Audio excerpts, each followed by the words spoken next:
In this video today, I'm going to talk to you about networking. I'm going to talk to you about meeting powerful and influential people. And some of the things I'm going to tell you in this video aren't going to be comfortable for you to hear. It's not going to be politically correct stuff about networking because that shit doesn't work. It's not going to be like how you should go to these networking meetings and hand out business cards to people because that doesn't work either. I'm going to give you the real and raw truth about how you can build up your contacts, build up your network, because as you know, your network is your net worth. Now, over the years, I've built a business up, and my main clients for my business are CEOs and founders, powerful people in powerful positions. That's like my ideal client. But that means that I have to work with a lot of them.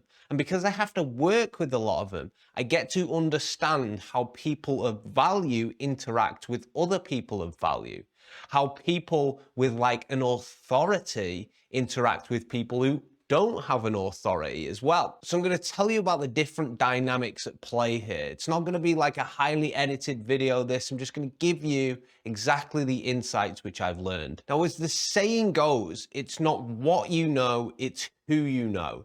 And those who know people in power and influential people get disproportionate results in life. In fact, if you have a really strong network, it can cut a lot of the hard work out of things that you've got to do to get the result. For instance, in like careers, in business as well.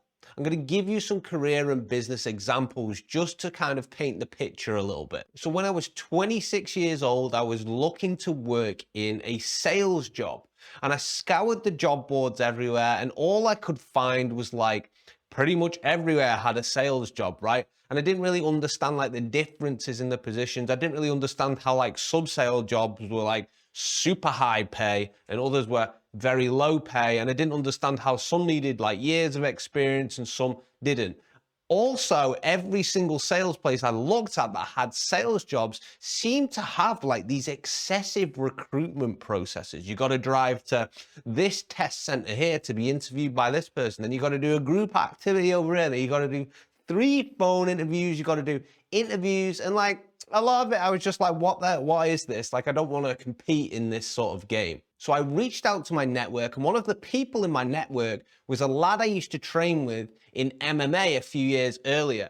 And he basically came back to me and he was like, Rob, I'm actually quite high up in a sales position at this particular company. Why don't you, jump on the phone with me? I'll ask a few questions about what it is you're looking for. So I did exactly that. And at the end of the call, he was like, send me your resume. I can get you an interview. Okay. So I sent him my resume. I ended up landing an interview like 2 days later. And when I walked into the office, the hiring manager looked straight at me and she said, let's call my friend Fred for the sake of this conversation. She was like, you're Fred's friend. She was like, haha, you've already got a bit of an advantage knowing someone here.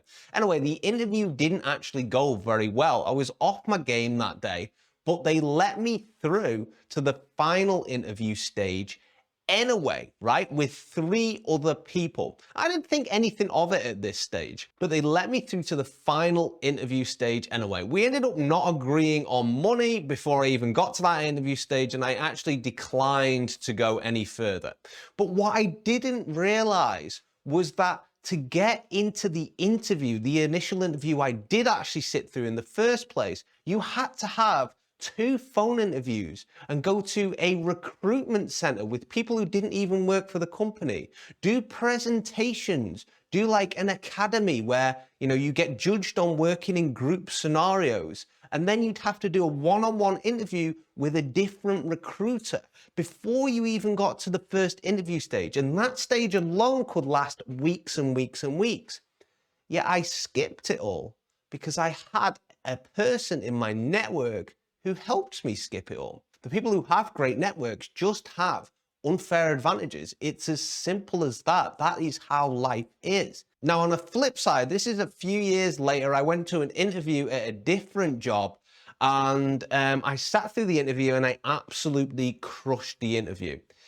I had basically sealed my position, for the position I was going for, and I thought I was going to win it 100%. My manager wanted me to get the position. My other manager wanted me to get the position as well. But then suddenly a few days later, I got a notification saying that I didn't actually, pass that interview stage. I was like, yeah, that's strange. I thought I'd nailed everything there. So I asked for feedback from the actual recruiting manager who was hiring for the position. And I was like, what's going on here? She explained to me, she gave me wishy-washy answers why I didn't really pass the interview. And they awarded it to someone else. And then further on down the line, the person who it got awarded to, right, was, constantly DMing the recruiter, right? The person who was sat across recruiting me. They were actually friends, right? So once again, the preferential person got hired there. The person who knew the person in power got hired there. Sucks for me, but I also had an advantage in a different situation. This is just how life works. And the people who have the bias for the bias for you to win or the bias for someone else to win, they're doing it. Sometimes they're doing it consciously, sometimes they're doing it unconsciously. But you can't ever challenge them on making an unfair decision based on preferential treatment. And the reason why is they'll just deny it. It's completely subjective, right? It's not factual. It's very easy for them to deny. But if you see it enough again and again and again, like I've done with CEOs and working with them, you will understand there's a pattern there. So how do you take advantage of this pattern? Well, basically to network with influential people or to, network with people of power, you need to be one of two things. You need to either be well liked by them, or number two, have some form of value. Let's dig into these a little bit more. So being well liked. Have you ever seen those people with charisma? They just, as soon as they come in the room, they just know everyone. You can tell everyone likes them.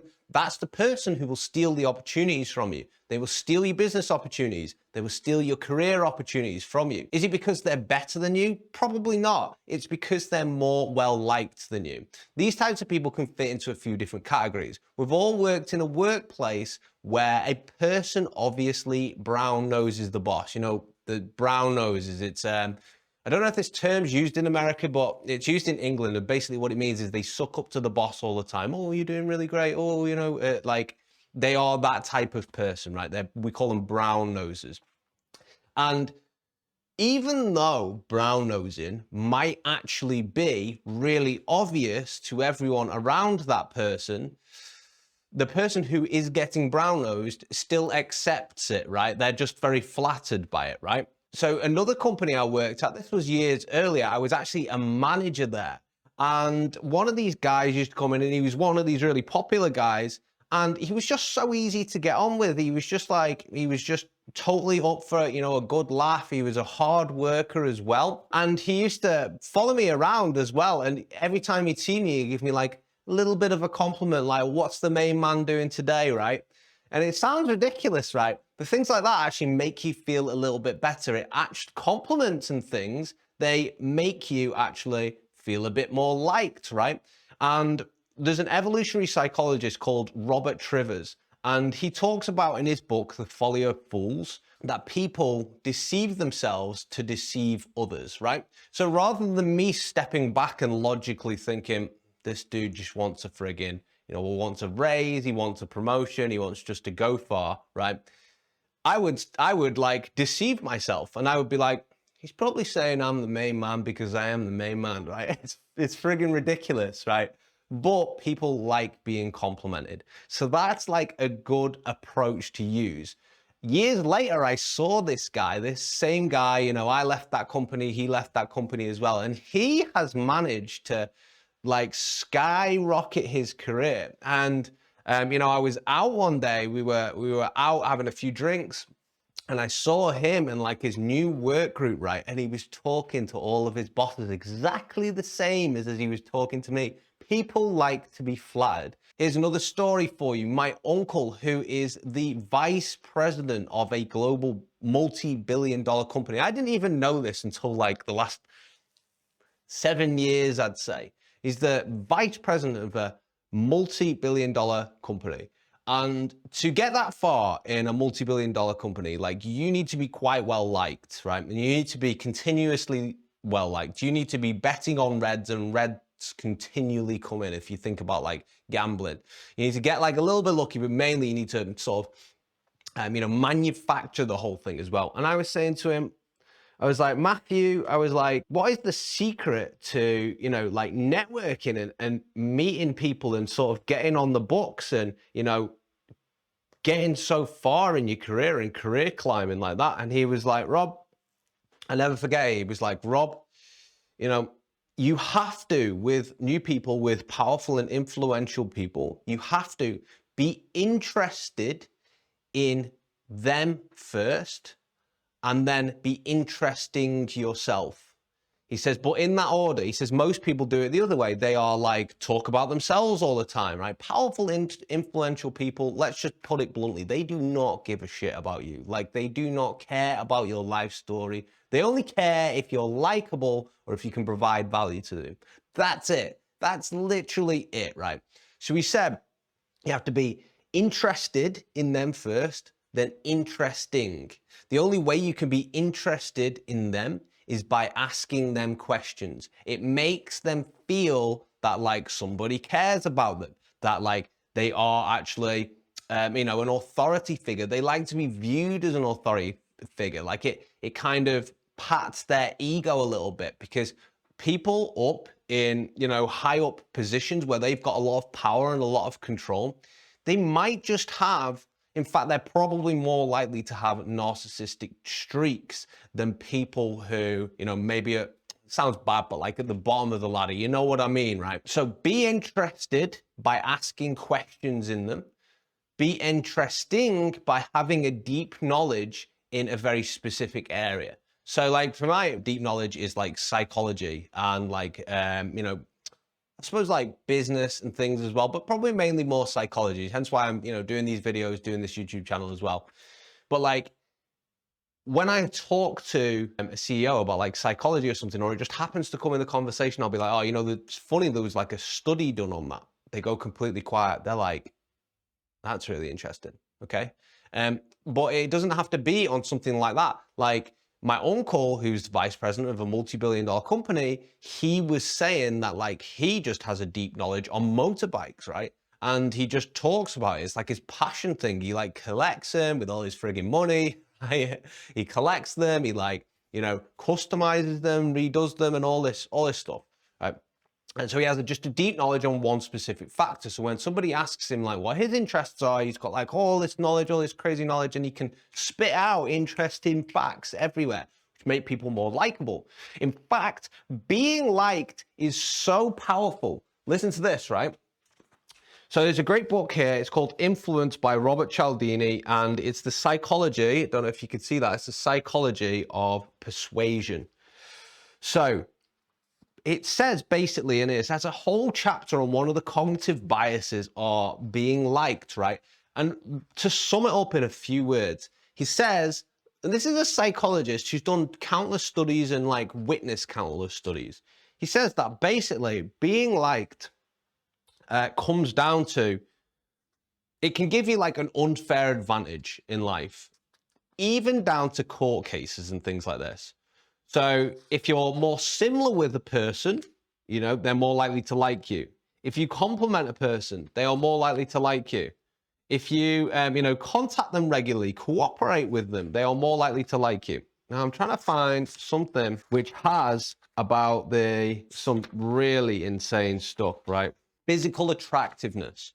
So if you fellas out there who are watching this channel who don't shower very often, right, you need to pick up your game. I know I'm sat here a little bit with a bit of a, gruffy beard at the moment because I've not really shaved in a few days, but also I've been working hard the last few days and like I've not been really meeting people or anything, okay? But physical attractiveness or being well groomed is something so important. In fact, it's so important that it said here, it influenced people who've been rated more as more attractive.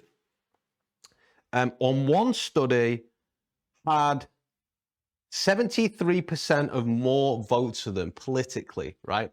73%, right? Another one where defendants in court cases, across a number of court cases, were deemed as more, they were rated before it, right?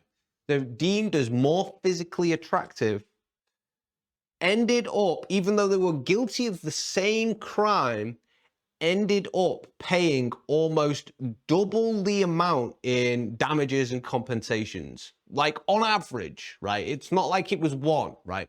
So basically people who, you know, you need to do everything you can to keep yourself well groomed, in shape, not get like rough around the edges and things like this, because it's so important. Most of the world and the media are covering all sorts of different inequality gaps, right?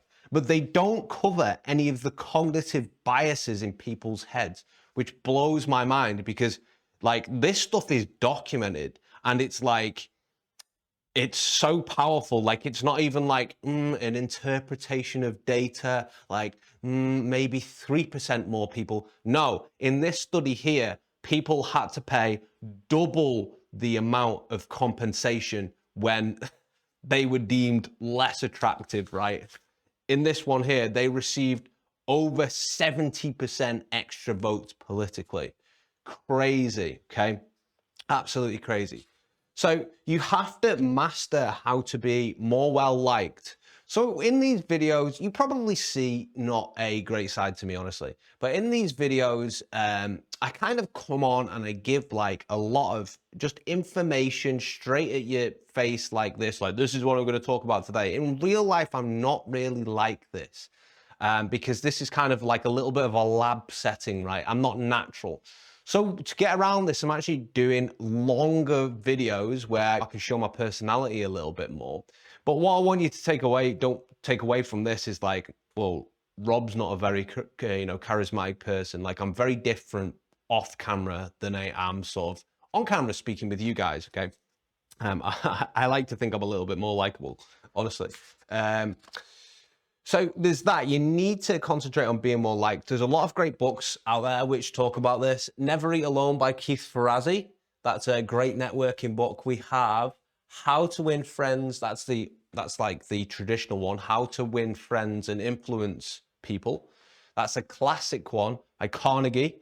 So if you read those books, you'll start to understand like social dynamics. If you're a guy as well, I highly recommend you read The Game by Neil Strauss. He's basically a journalist who's never had any female attention throughout his entire life. And he like sort of reinvents himself over the period of a few years by getting involved with dating coaches and things. And if you're a woman, some women do enjoy that book, but it's mainly more aimed at guys.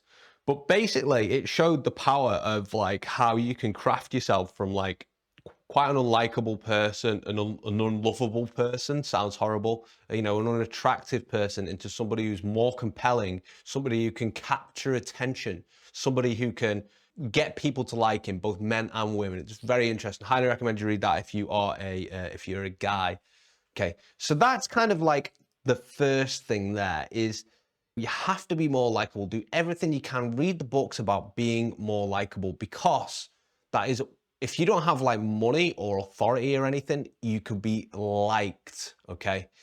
So number two, I've got my notes just here. Being a person of value, right? So what does being a person of value? So it either comes down to being well liked or being a person of value. So being a person of value is either having money, authority, you can help them in some way, help them solve a problem, or help them feel better about being associated with you, right? So a good example of this, and there's a little story. I like telling stories because the reason I tell so many stories is because it helps you remember it. If you're watching this, it helps you actually remember what's going on, right? And like the takeaway lessons. If I just give you the information, A, B, and C, this is what I've learned over time, you don't really remember it. But if I give you stories, you'll be like, yeah, I remember that story. And like, I remember, exactly the reason he was telling us that story there. So that's the reason why I do stories. So last year I was on a mission to basically increase my personal branding, get my name out there a little bit, whether it meant sharing stages with people, whether it meant, sharing podcasts with people, whether it meant, getting on people's videos, getting in front of their audiences, right? And these people I reached out to, I knew them, I wasn't like friends with them, but I knew them semi-well, right? And bearing in mind, I know like how to network. I know all these things about like people of value, more likely to get people helping them. I knew that like being well liked is more likely to get people helping them. But what I did was I made sure to not tell any of them like just like where my businesses were at, right? I made sure not to tell them like how well I was doing. I made sure not to tell them like I have a bunch of hungry people that like watch my content, read my content as well. Made sure not to tell them anything like this. So basically, like I made sure not to tell them my value, right? And I did it very deliberately. And about 50% of people who I reached out to, there's about 10 to 15, didn't actually come back to me at all. And the other 50% of those people did come back to me, but then later flaked, right? They either didn't reply to messages or like they kind of stood me up or whatever. And it's funny, right? I want you to listen to this bit because this bit proves the exact argument I'm making in this video. About within the next 3 months, we're all kind of part of the same networks, we're all in the same circles and that. I accomplished something massive, right? And it was so massive that it kind of spread through these communities, right? And about 80% of these people, about 12 out of the 15, right, came back to me and were all like, yeah, you know what, Rob, like, let's do this thing that you wanted to do. And this was like 3 months later. And what happened was, because suddenly I was a person of value, they wanted to be by my side, right? And don't get me wrong, I rejected every single one of them, right? I didn't want to like partner up with people that are so, self-absorbed. But like the point of the matter is, like, they only became interested in me when they thought, actually, Rob's name is bigger than mine. Actually, Rob can probably teach me something about like business or something. I didn't know Rob was this good. Wow, Rob's made a lot of money this month. Wow, like until I was a person of value, they did not want anything to do with me, right? And generally what you'll find is like the higher up the ladder you go, I'm not talking about in like, companies, I'm talking about like millionaires, right? Like billionaires. The higher up the ladder, you go, the harder it is to get attention from the people who have the most power and the people who have like the most friggin' influence and things like this. So that's something which you really need to know. So a better way to actually do it is to zigzag up the ladder, right? You don't just go straight to a person. If you want to meet like a potentially, powerful and influential person, you don't just want to go straight to them. You probably want to because that's what everyone does, right? These guys have like nothing they need from you. They don't require any money from you. They have all their problems solved, or they have, their aces in places who solve the problems. They might like you, but like they meet 100 likable people a day, right? There's not a lot you can really give these people. What you can do instead, because everyone's competing for that person, is compete for somebody who's close to that person. So like the assistant, the receptionist, right? So a good example of this is, how much of like a popular figure Russell Brand is, right? Like people want to meet him, like they want to have him as like the best friend. He's got like 6 million subscribers on YouTube. He's worldwide known. He's been on the Joe Rogan podcast. He's been in movies with A-list celebrities, right? He's very, very well known. Anyway, he did this theater performance. It was like a stand-up act, but it was in this giant theater and it was packed with people, right? And I actually got to meet him backstage and, speak to him for a little while. And the reason I got to meet him backstage and speak to him for a little while is because my fiance's cousin is his like personal assistant or something. And so we instantly got a yes. Like we were the only people who got to meet him backstage, right? But the thing is, like your connections will carry you so far. So in this case, he likes his personal assistant. He doesn't give a damn about us, right? But he likes his personal assistant and he feels obliged to, get some time with people his personal assistant has recommended, okay? So this is actually the association bias. So this is the same bias And the same reason why big companies say it's like an aftershave or something like that. So an aftershave features Chris Hemsworth or Kim Kardashian in the advert, right? Like that's mere association bias. And basically it means is like, you like Chris Hemsworth, you like Kim Kardashian or whatever, so you will like this perfume that they're sponsoring as well. It's like why big YouTubers have sponsors, because if you like this person and you watch their shows specifically for this person, you're probably, through mere association, gonna like the products they recommend as well. The same thing goes with people. People like people who are associated with their circle. Like the emotions, the feelings just rub off on them. In fact, let's have a little look in here, because there's another frigging crazy thing, right? This is how powerful mere association bias is. So this is the same book again.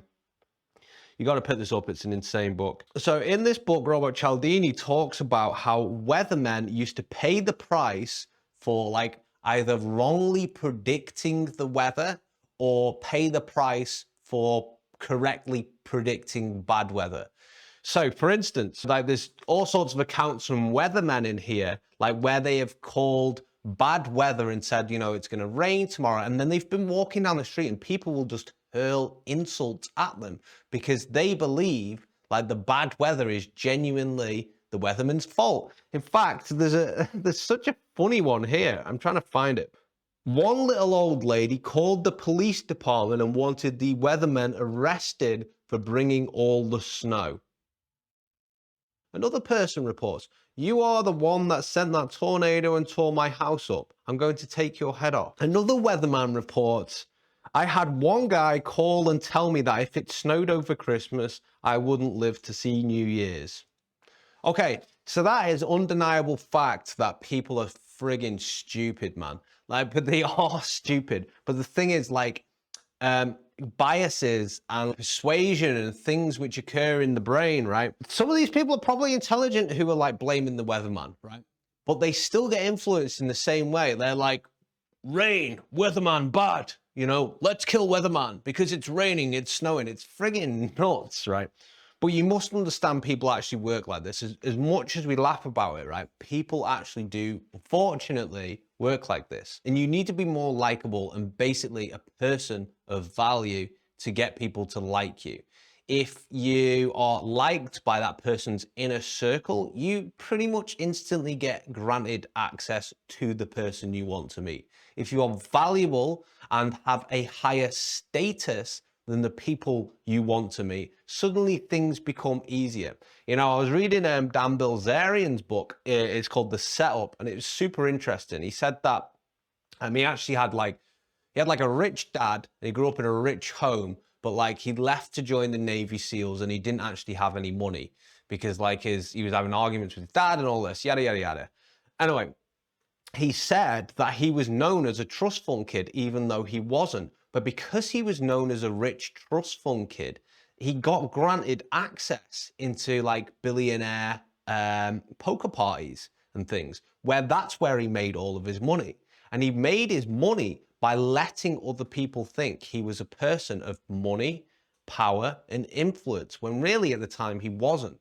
But it kind of worked, and it tricked these people into playing poker, and he ended up betting money against them that he didn't even have, right? And, you know, betting 10 million and things over a single game of poker. He said that like he was so stressed his hair was falling out because like he didn't have this type of bankroll. But to the person opposite him who was playing against him, the billionaire who was playing against him, it was like a drop in the ocean to them.